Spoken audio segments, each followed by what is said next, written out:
Hi, if you're new here, I'm Kaniti, and if you're already watching this channel, welcome back. Today we are watching Hamon Beat again. He released a new video just recently. It's called JoJo's Most Wasted Character, Merlaya Anna. I didn't even know she has a surname, but I remember Anna pretty well, and it made me really want to watch this video that she has almost the same name as me. It's really super similar.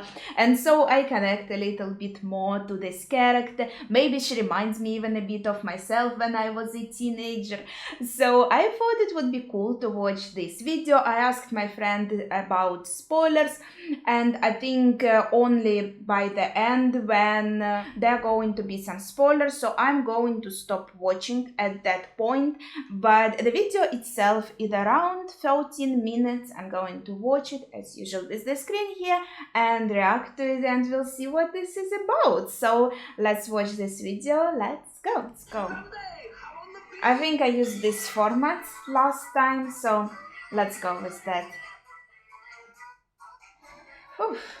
One of the JoJo series' most overlooked characters is the runaway girl, also known as Anne, the young girl who momentarily joined the group for a part of their adventure in Stardust Crusaders. She appears in only 16 of Part 3's 152 chapters and in only 16 chapters.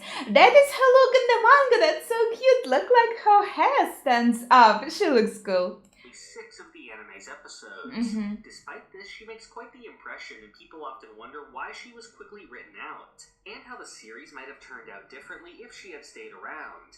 If you weren't already aware, Araki has actually voiced his regrets about the character. That's interesting. Let's see, you mean Anna, the runaway girl. I included her, but then I retired her. At the time, I really liked the idea of having a girl around, but it simply wasn't meant to be. With the long and difficult journey ahead of them, I had to change it back to being all men. So he felt like it was too dangerous for her. The kid wasn't a stand user though. I could have let her develop one, that's no problem. That's not really a problem at this point, exactly. Even the smallest person can have a powerful stand. Yeah, there was even, remember that little kid that was basically a baby with a pretty powerful stand. So that's not a problem. She could have a stand. But I guess he felt like for her, this journey would be dangerous because he said there's a long and difficult journey ahead of them. I had to change it back to being all men, which is okay, but I can see his point. And has said that he would have given her more to do if he wrote the story today. So in this video, I want to go over everything we know about Anne, who despite if he wrote the story today, I'm sorry. Araki has actually voiced his regrets about the character and has said that he would have given her more to do if he wrote the story today. So yeah, he felt like at that time he felt like a woman in his story can't really do much, but then he changed his mind, or maybe he felt like the readers wouldn't kind of get it, and only men can. But yeah, especially with a stand, like we can say the physical attributes. She's not a woman, she's a little girl, so she's pretty physically weak, but she could have a strong stand. And the impression of the time would be that would maybe also explain, even though Lisa was a pretty strong character, maybe he felt, especially since she's a child, that she is unable to proceed with this journey. I'm not sure. So in this video, I want to go over it's an interesting point, though. Anne, who despite making a very small appearance, actually has more to her than you might expect. The runaway girl first appears in the 14th chapter of Stardust Crusaders, Damn it, let me go, I tell ya. So that's how she looks, like completely like a boy. Shut your trap, you little brat. Hey, what is this? We agreed there would be no other passengers. That was on the boat, right? That's when she appeared. For the fight against Dark Blue Moon. She stowed away on the ship disguised as a boy, claiming to be trying to reach her father in Singapore. Yeah, it's the Coast Guard for you. Oh, the cops, no, please, let me go. I'm just going to Singapore to see me dead. I'll work for my ticket. Supposed to be like some kind of dialect. See me dead. I don't know about that kid. Is it a good idea? She is shown to be someone with a bit of an attitude, and she honestly reminds me a lot of Joseph when he was younger. After being found out, she jumps into the ocean to escape. Oh, wait, that's interesting. Come back! Hey, kid! Shark, there's a shark! Get back here, will ya? Go... This... The man, it's pretty cool. You know, I always like this part of these videos, seeing the manga pages, manga panels. They're so dynamic too. I like this style. Jotaro saves her from a shark attack with Star Platinum. Ooh. Yeah, and that I guess that made the moment that made her like him. But wow, this page is so gorgeous. Look at this. You're a girl, a pretty little girl. How dare you fill me up like that, you creep. I mean, he was much older than her, I think, right? But not much, but still too much. Give me a break. But this panel on the left, this just looks gorgeous. I really like this. This is beautiful. Even the most dynamic scenes in the manga, they are less drawn out, of course, because there's a lot going on, but there are also these beautiful panels that look very artistic. Where he discovers that she's actually a girl. And then While color. they're initially suspicious of her, her phony confidence doesn't really work on the Crusaders, and they quickly rule her out as an enemy stand user. Confidence? Rule her out as okay, yeah. So they understand that she's not a threat. Let's see what they're talking about here. What's your problem? Staring at me like that? I don't know what's going on or what you want from me, but if it's a fight you want, then you got one. Come on, let's go. Come on. Any one of you, I'll take you all on. I mean, I appreciate it. I think that's really cool. Her personality was really cool. Do you think she's playing dumb? Let's just throw her back into the sea. But if she isn't the stand user, she'll be eaten by the sharks. But all 10 of these sailors on this boat have had their backgrounds checked. Oh, the text is so uncomfortable to read here. Who else could it possibly be? How can we make her reveal herself? His shirt is so cool, very marine themed. I like it. Looks very pretty. Hey, how is Dio doing? Good question. Dio, what the hell is that? Don't play dumb with us, little girl. What did you just say? I think, yeah, we had pretty much the same interaction in anime, right? I don't know what you're talking about. Now, do you want to talk or fight? Dio, it sounds like a car brand. Really work on the Does it? My knife is crying for the blood of its 34th... No, I'm sorry. 340th victim. Oh my gosh, Kaken's reaction is cute. Why they're laughing at... I'm sorry. Did she call him suka? like in Russian? What does it mean? I don't remember that in the anime. It looks like a Russian kind of swear word suka, which is... kind of throws me off a little bit. Maybe I misunderstand this. I don't think she's the stand user, Mr. Joster. Yeah, well, yeah. They quickly ruled her out as an enemy stand user. After this, she was used as a hostage during the fight with Dark Blue Moon. Yeah, and then there was Forever? Wait, what was his name? Gosh, the creep monkey, remember? I'm sorry if I said it wrong. I always forget his name because I thought he was so creepy and I don't like him, so I don't remember his name well. We also see the card here on the manga page. It looks really goofy, I like it. I can't move. Troublesome waters, lies and betrayal. It represents fear of the unknown. The card of the moon, dark blue moon. I don't think it was this epic in the anime. What the heck? The representation of the card. It's really cool. I didn't expect there to be 5 of you, so I attempted to hide myself and take care of you all one by one. However, the current situation now forces me to take you all on at the same time. To even the playing ground, I'll be taken home as a hostage. I'll just jump into the ocean with her and Tao. Yeah, we kind of had a fight even, I think, underwater. You'll have to jump in after me if you want to save her. My stand is suited to the water, so even 1 on 5 is nothing to me. You take a child hostage to threaten me? Do you really think that's going to intimidate me? Do you think I really care about some child? I mean, he didn't say that, but he thought that. Regardless, I will be the one to defeat you here. That is my prediction. My favorite part on this page is the card itself. The way it's written, it's like a crackhead card. Stayed with the group after they were forced to escape on life force. In the following arc, she and Red boarded the strength ship and encountered its orangutan stand user. Orangutan, yes. Wait, let's look at the pages again. I'm sorry. I'm really. It's like it's not watching a video. It's actually just looking at the pages. I have to rename my reaction video. I remember that was really cool when we were kind of stranded there. It was a bit of a quiet moment. Here, have some water. We already sent out our help signals. They should be on their way soon.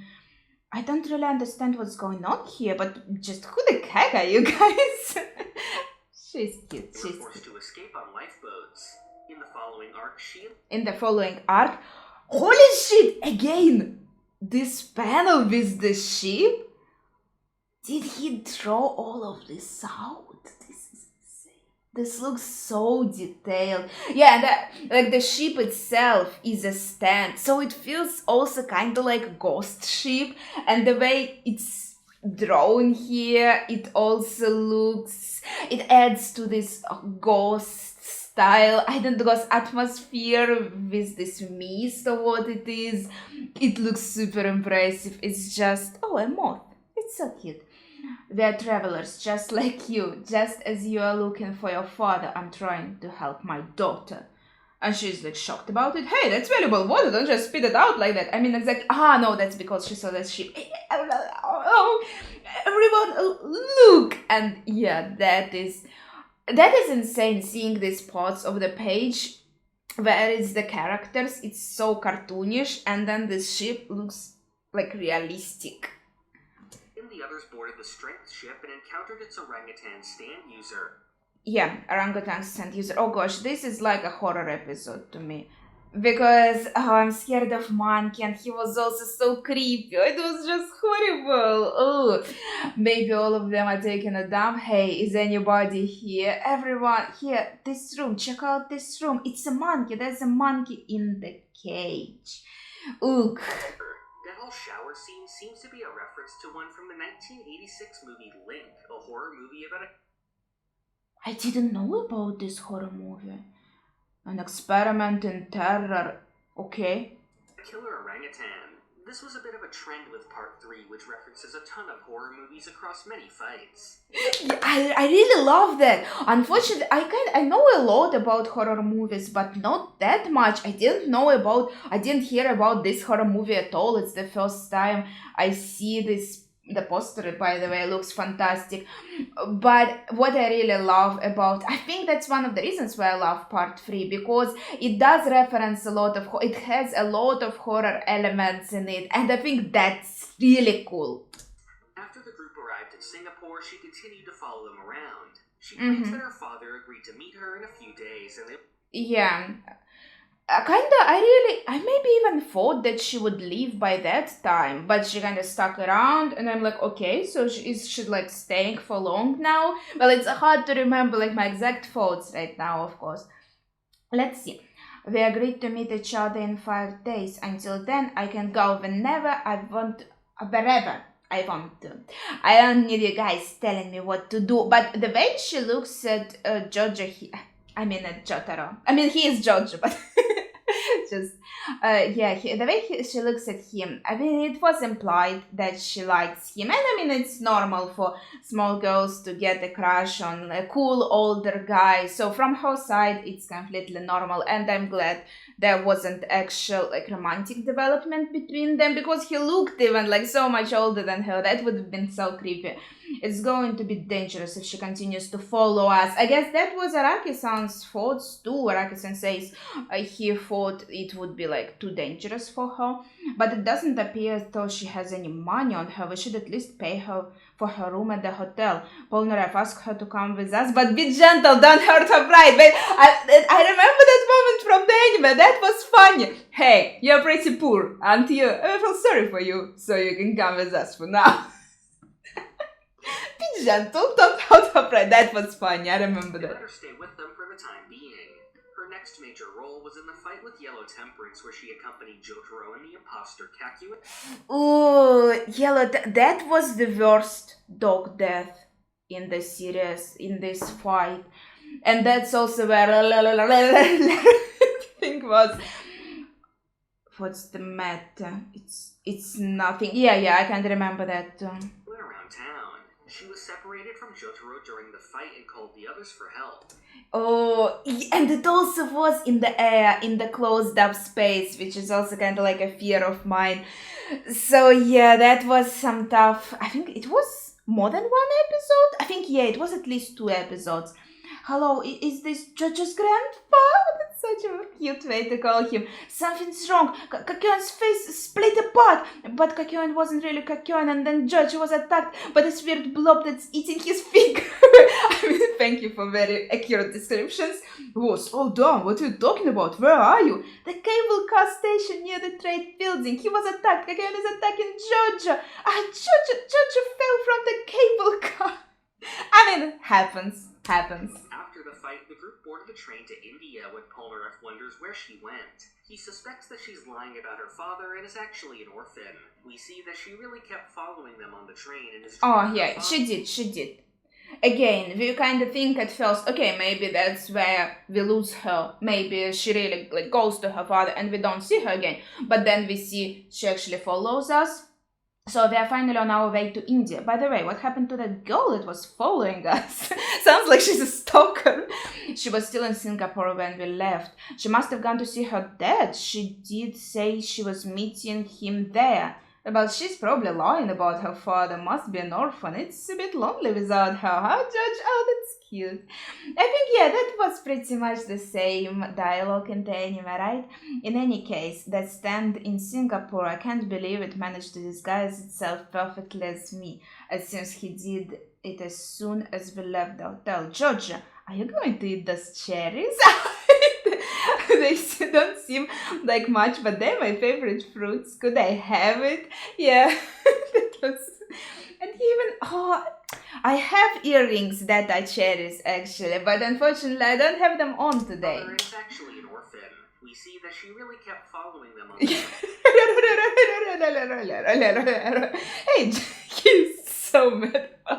That was funny. And yeah, we can see her right in the window. They could actually see her from where Polnareff and Kakyoin are sitting, I think. Yeah, and we even see, maybe we even heard this in anime too, how she's saying Jojo. So she's following them now. She probably was really alone, but she decided to follow them in particular because she started taking a liking to Jojo, to Jotaro. And we even see a map here that very cute. And is dreaming about Jotaro. Her final appearance comes a short time later during the Wheel of Fortune fight. They find her hitchhiking on the side of the road to Pakistan, and she reveals that she was lying earlier and that she actually ran away from her parents in Hong Kong. Right. I forgot about that part, sorry. But this is the picture that was used in the beginning and in the thumbnail with her hair sticking up, and she looks like such a rascal. This kind of tomboyish girl from the English books for kids that I was reading when I was a kid. There would be some tomboyish girl that is running around having fun, I really like this trope. I really like this kind of character. Hey, so meet again. I boys want to give me a lift. Okay, she didn't do that. She did that. And her expression is a bit mystifying to me in this panel. You're that girl we left behind in Singapore. You make it sound like on purpose left her behind. I thought you were supposed to meet up with your father. That was kind of a lie. I'm just a little girl who ran away from home. Hey, hold it. Who said you could ride with us? Why are you in India? How did you even get in this country? I guess in that time it was easier to move between countries. I'm a bit jealous. Why does it matter? Who cares about that stuff? Let's just travel together and have fun. Woo! No, throw her out. She'll only slow us down. It will be dangerous for her. Hey, want to see some porno photos? I stole them from India. You like this kind of stuff? Wait, what? Was there something like that in the anime? Maybe I forgot. Hey, kids aren't allowed to have these. Well, she rightfully stole it, so... She sticks around during this fight with her final appearance in the manga being when the others say they're putting her back on a plane to Hong Kong. Okay. I'm training. Please do not disturb me. It was that car, right? Yeah. I remember it was the car. But at first they beat everyone up just in case. But then it turned out to be this guy with the car stand. His hands look so strong. Help! Oh, there's explanation. The way they're all laughing is so cute. Especially Polnareff. Now we don't have to worry about him ambushing us anymore. We'll take his passport so he can't leave India. Oh, that's evil. He can't even leave this rock. He'll probably die here. And we can use his car to cross the border. I guess that's border. Maybe that's a typo here. But yeah, I remember her being around during this fight. Final appearance in the manga being when the others say they're putting her back on a plane to Hong Kong. Yeah, to Hong Kong. Also, we are putting you on the first flight back to Hong Kong. Huh? Why, Jotaro? No way, I wanna come along. Stop it, don't you realize you're a burden on us? You should be grateful we are even paying for your ticket. I mean, that is kind of fair, to be honest, especially as we were discussing in the beginning. I'm only on the second minute. I'm so sorry, guys. I'll shut up. Let's listen a bit more. That's her entire story in the original manga, and it amounts to a pretty odd stretch for a side character. Unfortunately, I think she just didn't have much to do, and her dream of traveling the world wasn't really seen to completion before her exit from the story. Well, I'm a girl, so I'll have to wear a bra soon and look good for the boys. You don't have to do that. I mean, it's better to wear a bra just for yourself because it's uncomfortable without it, but you'd have to look good just for yourself, girl. I would look pathetic traveling around the world at that age. What? That's why I'm taking the chance right now. What's wrong? Poor girl. What she has been taught by the world around her. That's so sad. To run away from home and see the world, don't you think so? No one cares. Fucking bitches, they don't care. I mean, I would care. What the heck is she talking about? She can travel the world when she has the chance, and she can look however she wants to look.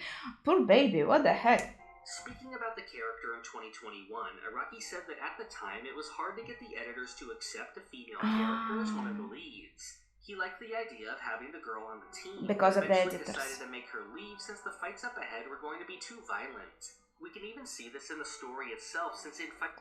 I'm sorry, so yeah, too violent, so it is because of the editors. Because I feel like even in the second part, we already had Lisa, a strong female character. As I said, yes, she was an adult and Anna here is a kid, but we also have a small baby here having a strong stand. So as Araki sensei himself was saying, it wasn't really a problem. So it seems like the problem was the editors. They were being sexist about it, right? Because that is really upsetting. I'm sorry, let's scroll back a bit. Too violent. Yeah, and maybe they thought that having a kid here around with these violent fights, especially if she participates, maybe the editors felt a certain kind of way about that. You even see this in the story itself, since in fights like the one with Yellow Temperance, she ends up separated from the action. Araki says that if he were writing the story now, he would have likely made her a stand user to hold her own. When did he say that though? I mean, he probably mentioned in the beginning, but it's been like half an hour that I'm watching this 3 minutes by now.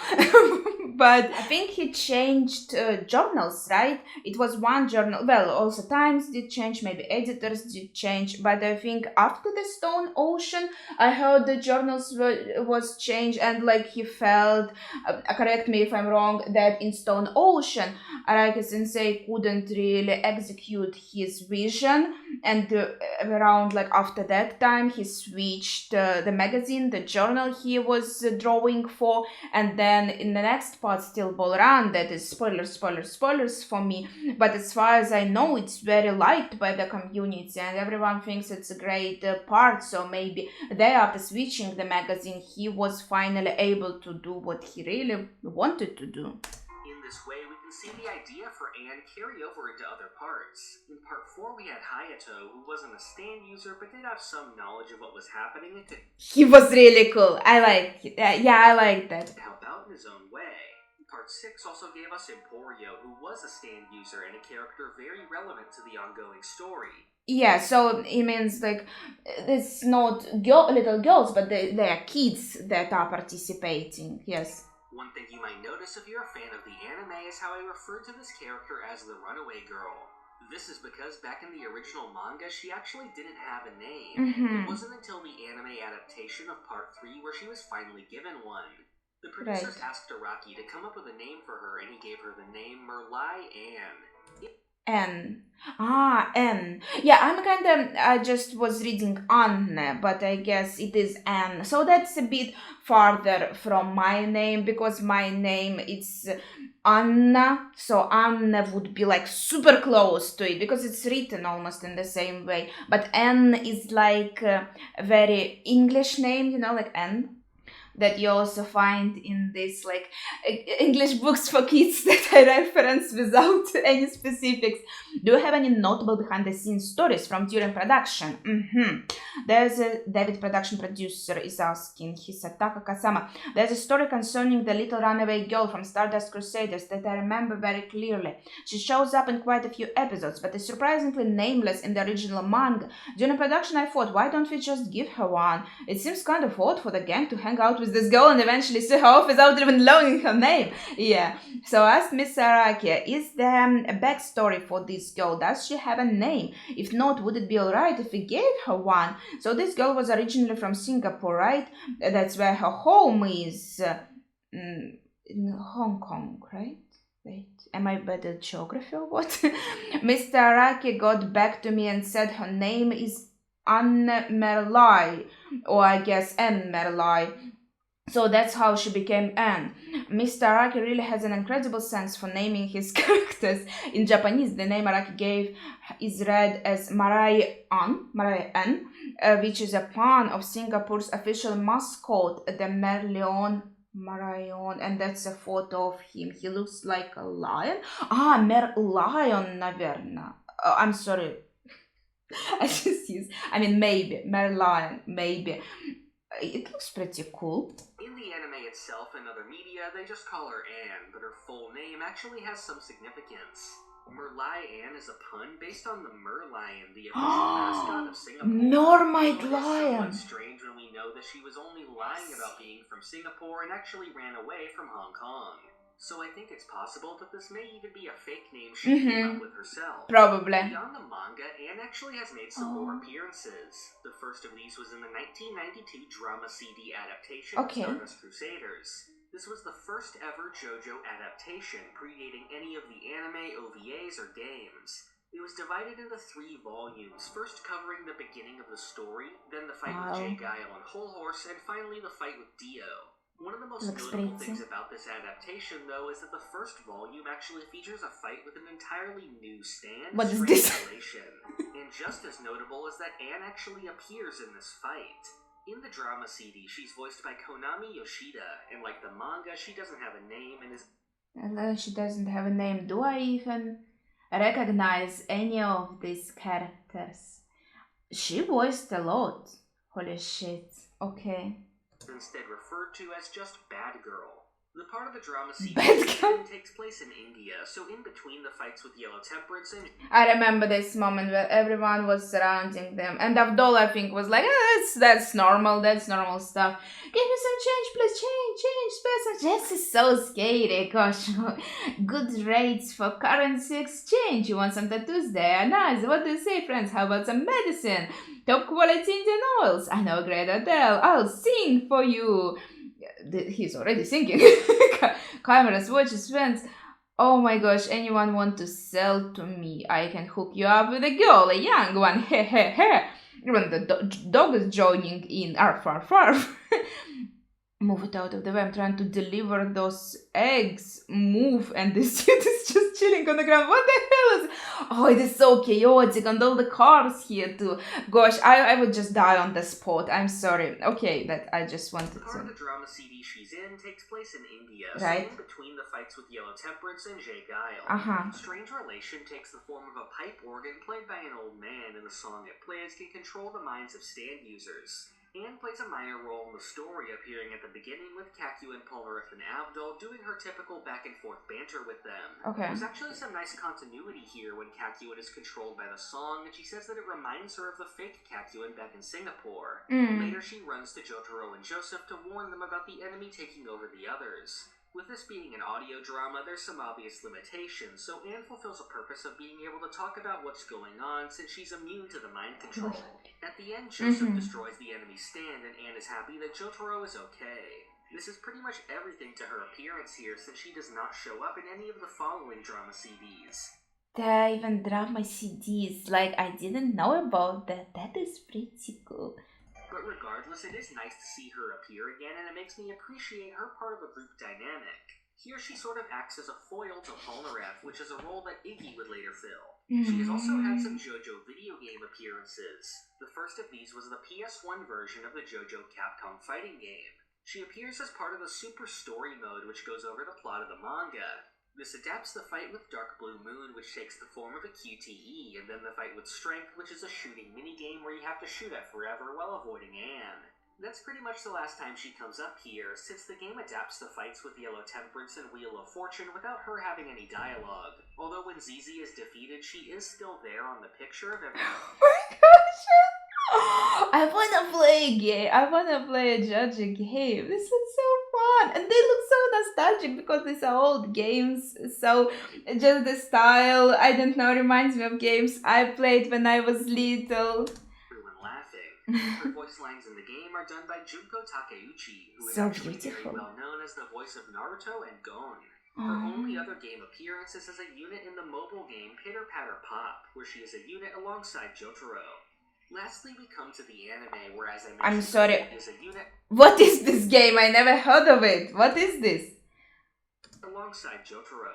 Huh. Lastly, we come to the anime, where, as I mentioned before, Okay. she was given an official name for the first time. Here she is voiced by Rie Kugimiya, who is known for voicing Alphonse and Fullmetal They're also Alchemist, as well pretty. as Haruka from the Yakuza or Like a Dragon series. Okay. The anime actually does a bit more with the character as well. A new Oh, scene was and she also has her hair sticking up here. Okay, I guess it's just more pronounced in the manga. I really like this detail. added of the group checking into the hotel, where she refuses to share a room with Polnareff and makes them get her own room.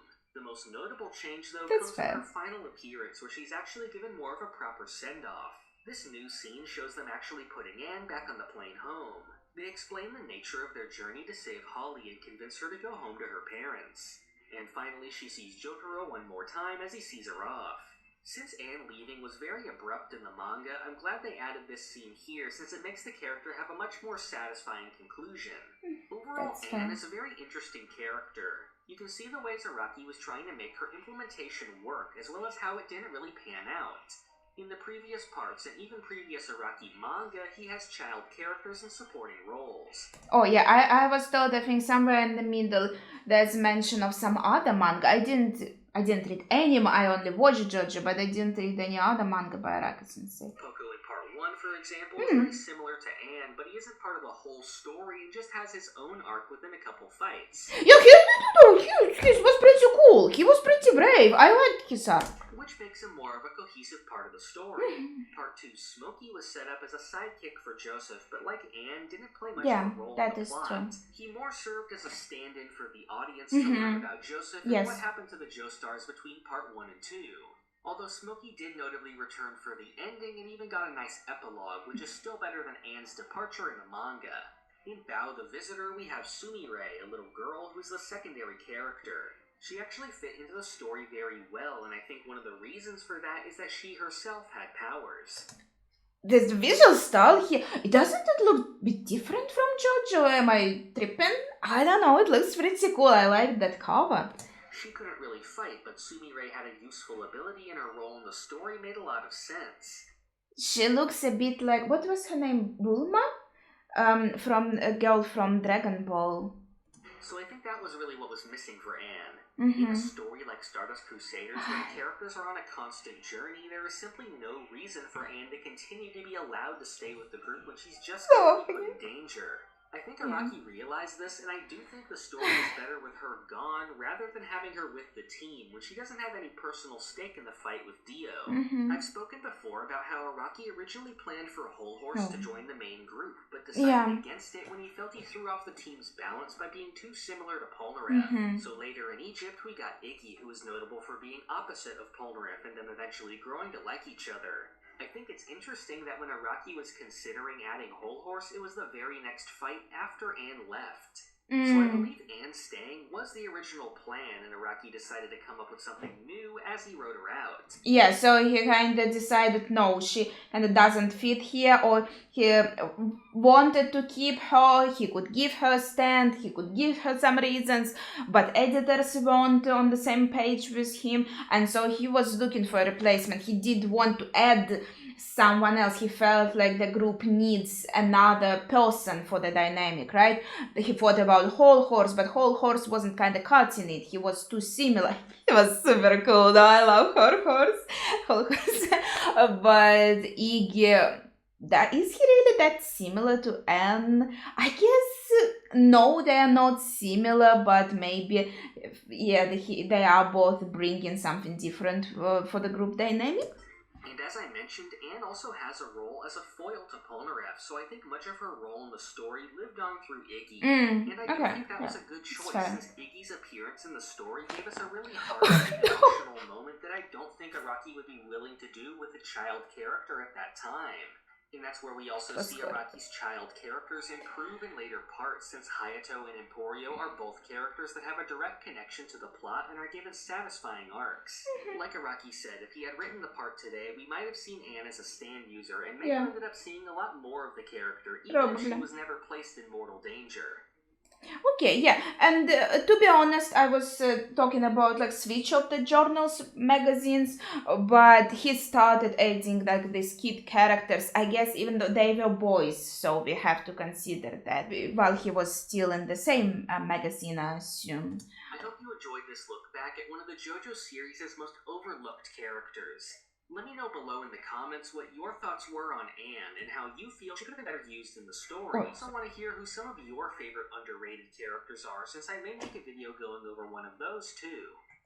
Okay, I think he kind of finished. I'm a bit worried about some spoilers in the end. I think it is just asking for our opinion, and there's still 3 minutes left, so obviously you can go and finish this video by yourself if you are curious what happens next. I think, as I was told, he's reading out some comments from Patreon, maybe answering to them, maybe that's somehow related to the video, but as far as I was told, there are going to be some spoilers for me there, so I'm going to stop at this point.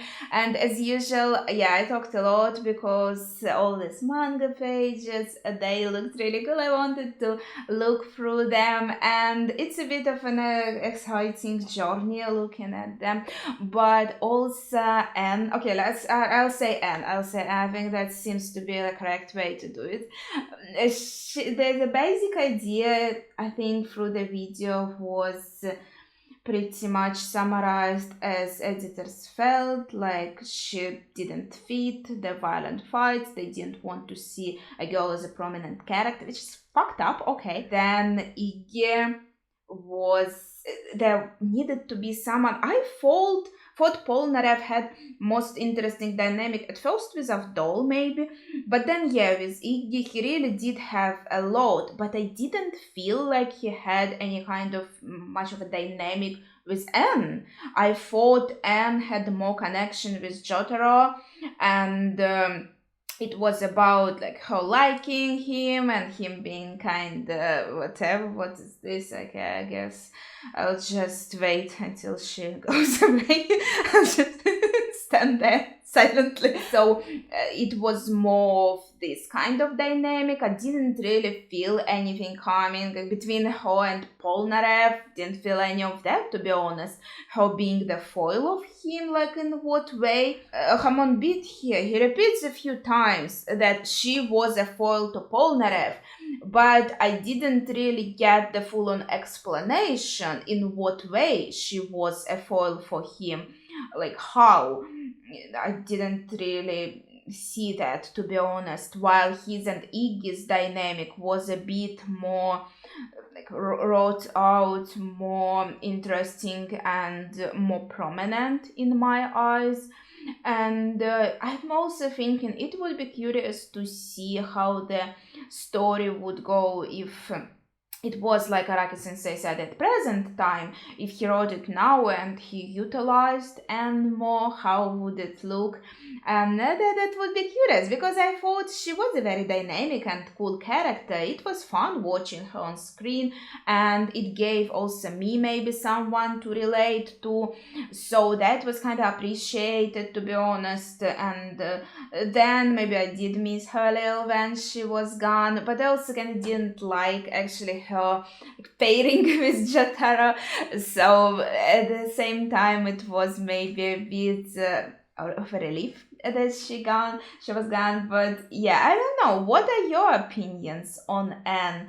I feel like, again, as I said, it's cool for me to have some character that I can relate to more, that I kind of see as someone closer to myself. And for me that's pretty huge, and I think that's why I can remember her as a character and I care more about her as a character. Do you feel like she was underutilized, and how you would like change her role in this story? I would love to hear your thoughts if you made it to the end of this video. Well, if it's not my first reaction to Hamon Beat you watch, you should know by now that I talk a lot, that they're super long, even though the videos are short. So yeah, please share your thoughts if you have any, without spoilers for like the future parts, of course, in the comments down below. Thank you for watching, and see ya!